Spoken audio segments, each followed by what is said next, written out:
Good evening. The Police Department monthly report for the month of February 2018. To the Honorable Mayor and members of City Council, I respectfully submit the following report. A total of $5,633.49 in fines was remitted to the City Treasurer. Complaints answered, there were 369. Requests for assistance, 27. Courtesy warnings issued, 13. Criminal and traffic-related arrests, there were 22. Traffic accidents investigated, 19. Traffic citations issued, 64. Non-traffic citations, 91. And total miles traveled with police vehicles during the month, 3,084. Y'all have been busy, especially recently. We've been busy all year, pretty much. So there's no letdown in business, I must say. So we had an incident yesterday that occurred at the Collinsville Carnegie Library. Do you want to update us on that? Well, there was an individual up there that was passing in and out of consciousness, I guess you might say, and was suspected to be under the influence of drugs. And our guys went up, and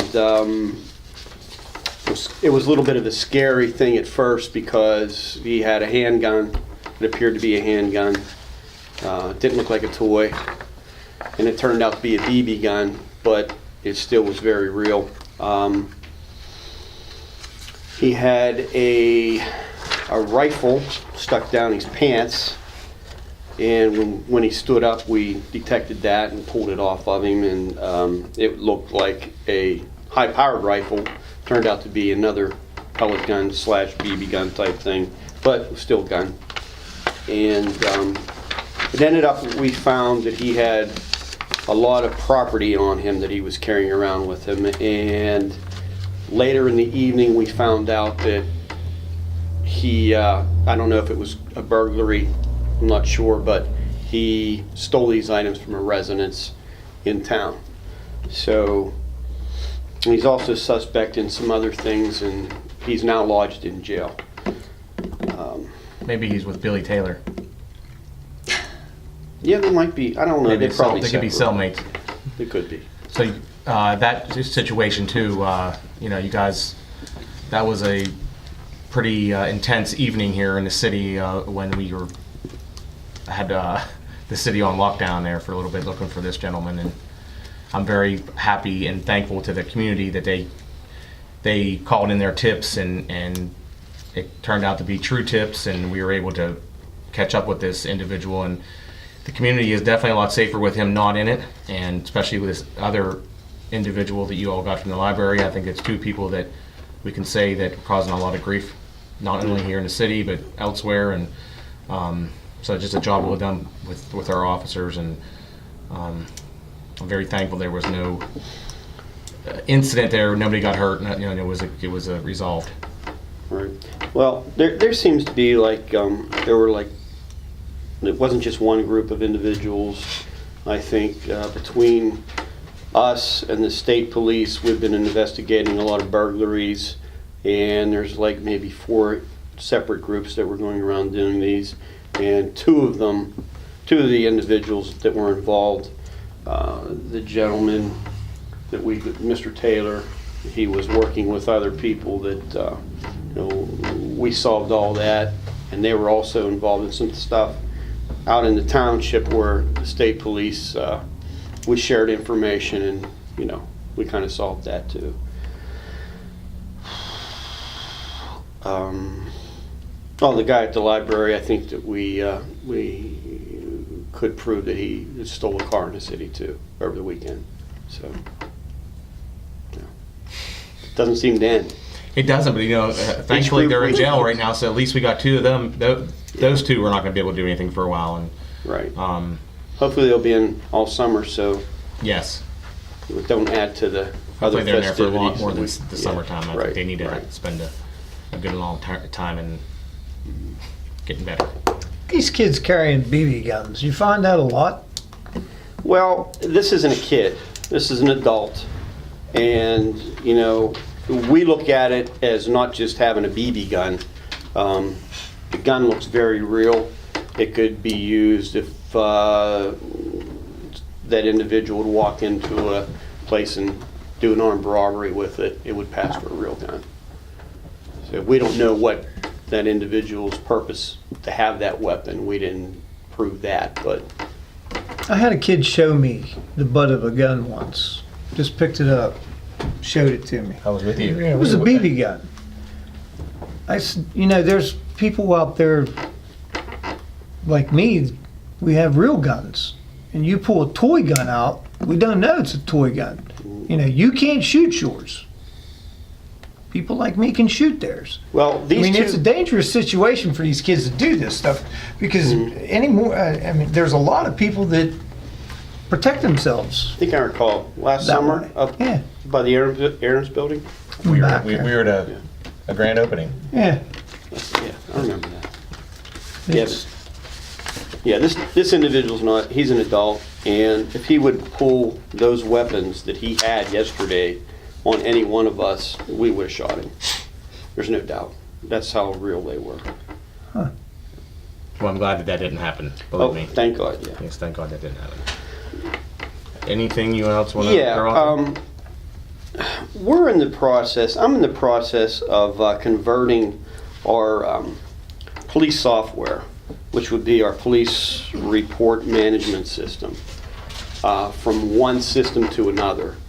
And it's like it's going from Atari, basically what we have now, if you would look at it, Atari to PS4. game station, PlayStations. PlayStation. All right. It's the DOS system is what we're on now. I mean, it's so antiquated. So it takes us a great deal of time to sit down and do reports, do criminal complaints, do search warrants, or whatever. This new system, it actually to maintain per year is actually cheaper than what we're paying now. The big expense would be the initial setup and purchase, and we're looking at a big price of like $15,000. What this system would do also for us would be everything is intertwined in it. Say we put in information and we do a report. Then we want to do a search warrant. We click on and it brings up that search warrant with all the information, boom, it's filled in. Same with the criminal complaints. You know, we have to punch in all the information. Then if we want to do a criminal complaint, make an arrest, then we have to retype all that stuff up. It's already in there. We just hit what charges, boom, prints it out for us and it's done. With that said, a lot less time would be spent sitting doing reports and paperwork, and they could be out on the street doing patrols. The reason I'm bringing this up now instead of filling out a request to do a requisition to ask you next month, I had the meeting with the gentleman, the IT guy, explaining some things to me tonight. So what I would like to do is get started on this as soon as possible. And by waiting until next council meeting next month, I'd like to get a jump on it and get started on it. The funds that we would use to pay for this wouldn't be a line item from taxpayer money. It would be with that special investigation fund that we have, and it would cover that. Initial setup and the big cost is we're looking around $15,000. How much That's- per month then to maintain? To maintain it, we're looking at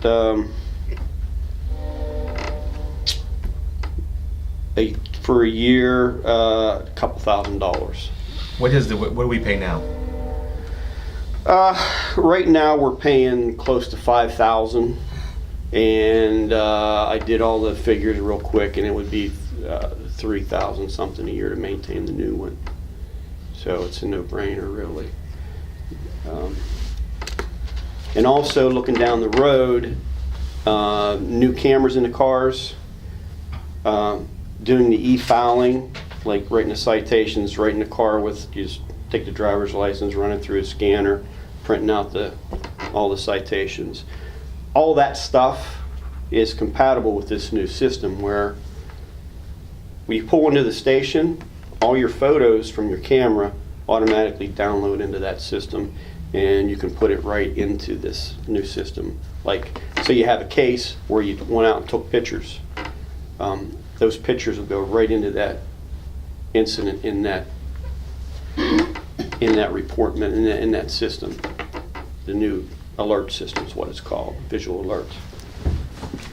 Uniontown Police Department has the They're same, currently doing it. same system. And their IT guy is the guy I met with today. What's great about that is, you know, he's going through all the changeovers and he knows the ins and outs and the things that he's running into, he would already know how to handle it. Because, you know, if we went into the same system, he'd know what to do. So what I'm asking, I guess, as council is to give me permission to move forward with this without waiting until next month.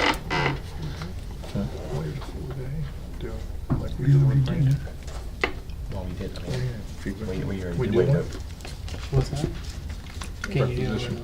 resolution? Resolution, I mean, We already waived the 4 day. yes, I mean, that's what I'm saying. So, it's up to you guys. I'm okay with it because, you know, it's just not from the taxpayer is not going to be paying for this system. Yeah, correct. And the other thing too, if we could jump on this and get this system down and get the officers familiar with it and trained in it before summer hits and we get really, really busy and we'll be running, you know how summer is for us. If we could get started on it early. Does this mean Would you're be going great. to? Does this mean they're going to generate more citations then? Well, it would be easier. Take less time, so maybe they would, yeah. Because we're still working on them. We're still working on that 10 parking tickets. Well, what's nice about the e-filing thing, you punch all the information and you just hit what section number, and then your next citation just spits out. Whereas the old-fashioned way here, we're handwriting each citation out, and it takes 15, 20 minutes for each citation. Where here you just hit a button. There's your next citation. So you'll be saving time out in the field and here at the Yes. station? Okay, yeah, I think Maybe more efficient Yeah. department.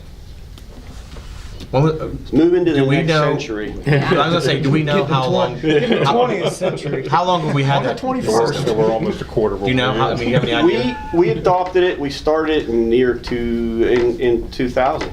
So it's 18 years old. Yep. Wow. And they never. I can't believe it still works. They don't upgrade. So they did eliminate everything. They don't upgrade. This new system alert.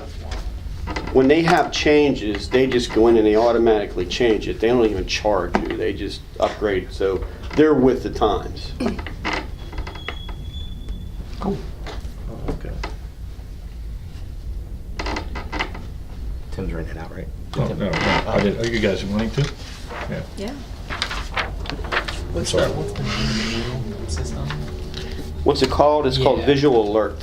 Visual alert. And you said the cost is 15,000? Well, the initial setup, the cost is around 11, and we're looking at getting a server. We got to get a server and other things too. So do we have an amount, what the cost would be total No, to plug into the resolution, estimated or anything? I'm estimated around 15, and that's Okay. give or take. Okay. Okay. You guys can go ahead with and I'll write this up, so. Anything else, Chief? That's all I have. Well, thank you. Okay, All right. thank you. April is PA 811 Safe Digging Month. So let me read this proclamation. 811 is definitely something, if you're going to dig, please call that number, because it'll save you thousands and thousands of dollars if you would dig and not get the utility lines marked and you break something. You are going to be in a world of hurt, trust me. this 811 is definitely, it's free and it's definitely worth everything. Whereas engineers, designers, excavators, and homeowners work to keep pace with the Commonwealth's unprecedented economic development by dialing 811 in advance of excavation to minimize damage to underground utility lines, danger to workers, environmental pollution, and loss of utility service to Pennsylvania citizens. And whereas the unique service provides easy one-call notification about excavation projects which may endanger workers and jeopardize utility lines by promoting workplace and public safety, reducing underground utility damage, minimizing utility service interruptions, and protecting the environment. And whereas this vital service, which began with only 6 utility companies, now serves more than 100,000 excavators and 3,600 critical infrastructure owners throughout the Commonwealth of Pennsylvania. And whereas each year Pennsylvania 811 receives more than 800,000 notification requests and transmits more than 6 million notifications, providing protection to utility companies, their employees, customers, and citizens of the city of Collinsville. Now therefore be resolved by the City of Collinsville recognize the month of April 2018 as Pennsylvania 811 Safe Digging Month and encourage all excavators and homeowners to dial 811 at least 3 business days in advance of an excavation project, including even small projects such as pruning a tree, installing a mailbox, building a deck or swimming pool, or replacing a driveway in order to avoid injury, protect the environment, prevent millions of dollars in damages, and to remind excavators that 3 business days notice is the law for safe digging. Given under my hand and sealed of Collinsville, 20th day of March in the year of Lord 2018. Greg Lincoln, Mayor, City of Collinsville. Yes, 811 is very important. Trust me, I work for a water company, and if you hit one of our lines and we have to come fix it, you're going to be paying thousands and thousands and thousands of dollars restitution for that. And if you hit a gas line, it's going to even be bad. Those lines with the gel in. But so this is really good to remind everyone. 3 business days, that's all it takes. Plan ahead, call 811, all the utilities will come out and they'll mark if they're in your yard or they're anywhere. This is a really good service. Okay. Thank you, Tim. Okay. Be it resolved by the City Council of the City of Collinsville to approve the purchase and installation setup of the visual alert law enforcement software for a cost of approximately $15,000 to be taken from the city's police investigative fund. I so move. Is there a second? Second. City Clerk, take the vote. Councilman Key? Yes. Councilwoman Suzanne? Yes. Councilman Korpiak? Yes. Councilman Topper? Yes. Mayor Lincoln? Yes. Okay. Let me read this next resolution and we can have a discussion. And be it resolved by the City Council of the City of Collinsville to reallocate $12,000 from line item 351.090 grant reimbursement to line item 411.551 New Haven hose allocation. I so move. Is there a second? Second. Okay, so basically what this is that unfortunately this year or last year, New Haven Hose did not get a grant from the state that they normally get every year. And this was the amount that they normally receive. This money, goes towards their mortgage, and so that's when Chief Topper and I started having a discussion on if the city could help or not. We went a couple weeks ago and we emptied out our parking meters, and thank you to our police chief and our bookkeeper, I think, Cassie, she helped. And we had almost $2,900 in our free parking meters. So we added that to our general fund, and so part of that money, that would go towards this $12,000. The other grant reimbursement line item is from grants that we were reimbursed for last year that were not expensed this year for our current city budget. So it's basically new money coming in that's not taken from any line item. And so that's why I'm bringing this to our city council to discuss allocating this money to New Haven Hose. Okay, just for the record of this, things happen. I understand that. Being that this is part of our job to oversee the city's money, the idea that $12,000, we're blessed that we actually have it, we can disperse it. If this would have happened 2 years ago, we wouldn't be able to do this. You know, we're all hurt. It wouldn't happen. My concern would be somewhat for, what is the notification that you guys receive to know that it's time to write this grant? I imagine John, I believe John began to do this years ago, correct? Truxell? Or, yes. Yes, yes. And now he's passed away. Is there a notification from the state that goes out, and has all other aspects of state money, grant money, any other kind of money been exhausted before we take money out of the city budget for this? Jeff, do you want to? No input. Okay. I will say that yes, everything was exhausted. I actually were at the point of talking to our police chief about the special investigative fund that we're blessed to have, that we get from Highlands Hospital. And then we started discussing every avenue there was grants. There's no other grants out there at this time. Talked to our redevelopment authority executive director. He did not have anything available that we could apply for to get this money. So it came down to having our city clerk